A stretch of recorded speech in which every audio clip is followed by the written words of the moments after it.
Welcome into the Fantasy Football Forge. My name is Steve, and it is time for the Waiver Wire, Week 10's Waiver Wire.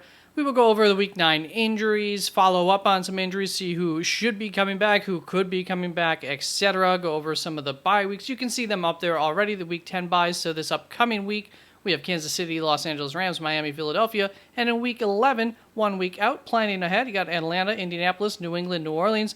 A little bit easier of a week for most people probably there to find replacements for. And it's not a super exciting waiver wire this week, so let's just quick do some of the minutia here. You can come, my ranking videos will come out throughout the entirety of the week, so check those out. You can also find my rankings, of course, updated live throughout the week at www.theFFforge.com. The best time to check those out is going to be Friday night, Saturday, and then Sunday. You can always come and visit me live 1.5 hours prior to kickoff if you have any start-sit questions. With that said, thank you for all the new subscribers. We're almost up to 450, getting closer and closer to that push for 500, which is absolutely awesome. We can do some fun stuff at 500, so let's start that push. It would be sweet to ring in the 2024 year at 500.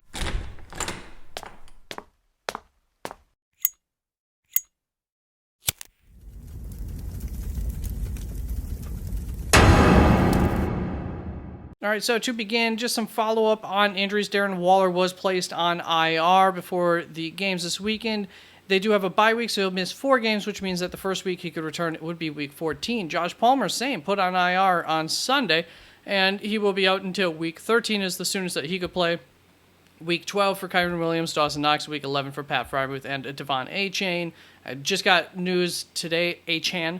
Just got news today that Achane, as we suspected, should be able to play as long as there's no surprises upon his return for sure, which is not necessarily going to be the case for some of the people who are going to be coming off of IR here in Week 10.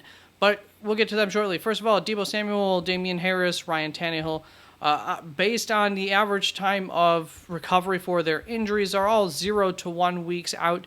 Left, I suppose, for time missed. Then Justin Fields with that dislocated thumb playing on Thursday. Is he returning? Is he not? It's up in the air still. Robert Woods, Drake London, both question marks for this upcoming weekend, but they're within the windows that they could be returning already. Curtis Samuel's considered day-to-day. Matt Stafford's been day-to-day. Did hear that there's some less optimism about him coming back sooner than later. They are off this week, so we probably won't get much news on that over this next week. We'll see where things are in a week. Zay Jones is day-to-day for the 4th week in a row. Justin Jefferson, James Conner, both coming off of IR this week. Both of them are guys who there were some concerns about whether they're going to be ready or not to actually play when they returned from IR. So we will see about them. And then Devontae Parker, Khalil Herbert, and David Montgomery should all be able to return. Obviously, Khalil Herbert should come back to his role in the backfield for Chicago. So the guys that you have maybe been relying upon, Deonta Foreman, most namely, not somebody you should expect to be able to rely upon this coming weekend. And then David Montgomery's going to be hurting the value of Jahmyr Gibbs. There's no doubt about that. Then we go on to the new injuries from Week 9. Daniel Jones tore his ACL, season-ending. Cam Akers ruptured his Achilles, season-ending. Dallas Goedert, broken forearm, technically fractured, 4 weeks, but a fracture is technically a break. Whatever. The expectation is at least 4 weeks there. Christian Watson, it's at least 1 week because of the concussion, but then he also had chest and back injuries from his wonderful catch. But he gave himself up for it and might have paid for it. So we will see. Haven't had much more information on that. Just like John Mechie had a rib injury, I couldn't find any more updates post-game on that. So I really have no clue on the time frame there. Josh Downs, knee injury. He came into the week with a knee injury, was limited all week with that knee injury. So it's nothing new, and it happened really early in the game. It just seems like maybe it got aggravated and they wanted to play it safe. So I assume is day-to-day. And that's just kind of my assumption there.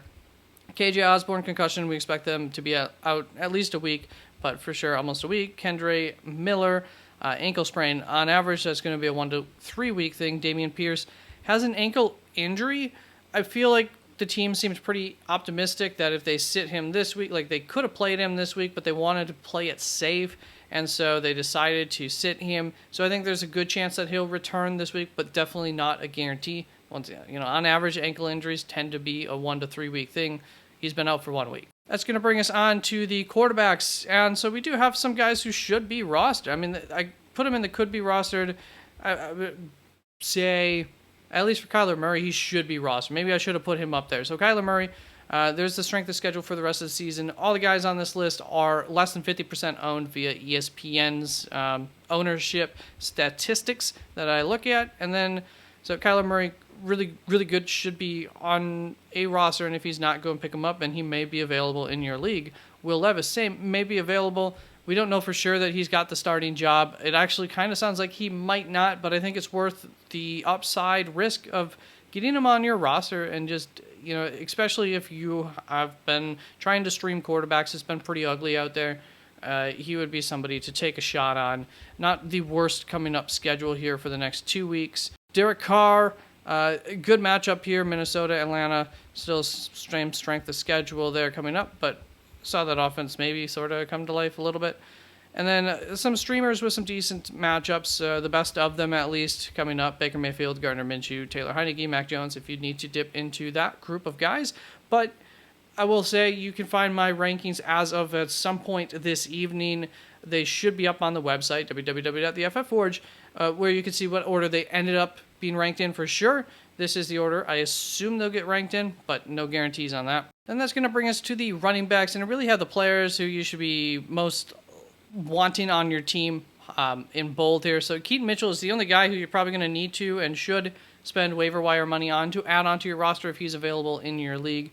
Going up against Cleveland this coming week, so that's not a good matchup. And then Cincinnati, Los Angeles Chargers, as you see, pretty much an average strength of schedule for running backs. Rest of the season, he is as much of a stash as he is a waiver wire back. I mean, they pretty much sat Gus Edwards for a lot of the second half, but Keaton Mitchell's usage was not all garbage time either, so I would think that he'll probably end up supplanting Justice Hill here down the road, but they did continue. There's no guarantees is what I'm saying with Keaton Mitchell. He might be almost impossible to play or just a really, really high risk play, but there's also such high upside in this offense for him.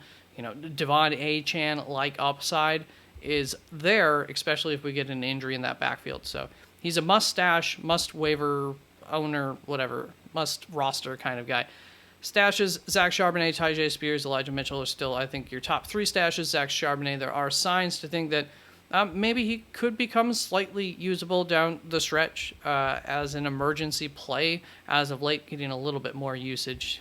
That's about it for there. I did add Ty Chandler into this stash list. These are just kind of the guys pretty much in the order that I would want to have them on the back end of my roster if I've got depth to just hold on to someone in case of an injury ahead of them. Then we have my free agents list, typically guys who I don't think that you need to spend your fab on, but Tyler Algiers down here just as a stash/emergency play kind of guy. You never know when he's going to have a good week, but he does have them from time to time. Antonio Gibson's been getting the same amount of work, really, that he's been getting all season, but just been more involved, so I'm not really higher on him than I ever was, but maybe a little bit.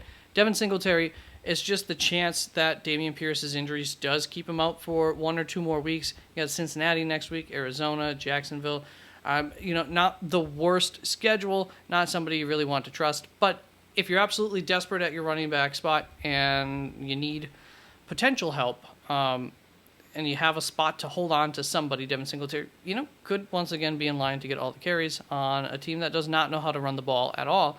Wide receivers, I don't have anybody that you should be going for on the waiver wire necessarily. Demario Douglas, I don't love the situation there in New England. I don't know what the ultimate upside is for him.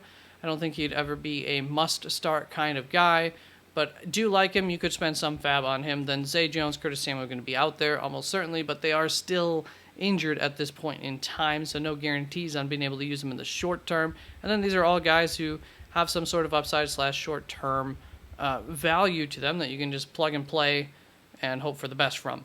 We're going to bring on to the tight ends here, and I changed this from being roster worthy to waiver wire worthy because I think all these guys are roster worthy and you could use them as waivers. Now I will say The best matchup out of this group is Gerald Everett next week going up against Detroit. They've been pretty bad against tight ends, but season long, I would rather have Trey McBride playing against Atlanta. Not like a bad matchup. None of these are bad matchups. Taysom Hill, the matchup really doesn't matter. In fact, I don't even know why I put that on there. I think I put that on there because I am showing this as kind of a waiver if you want the best matchups. But whatever the case, it does not matter for Taysom Hill.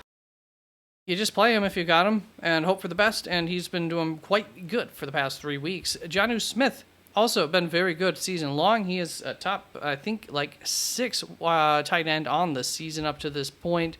And so, yeah, he is what he is. Gerald Everett, once again, still should have some opportunities with Josh Palmer being out and everything that should increase his value.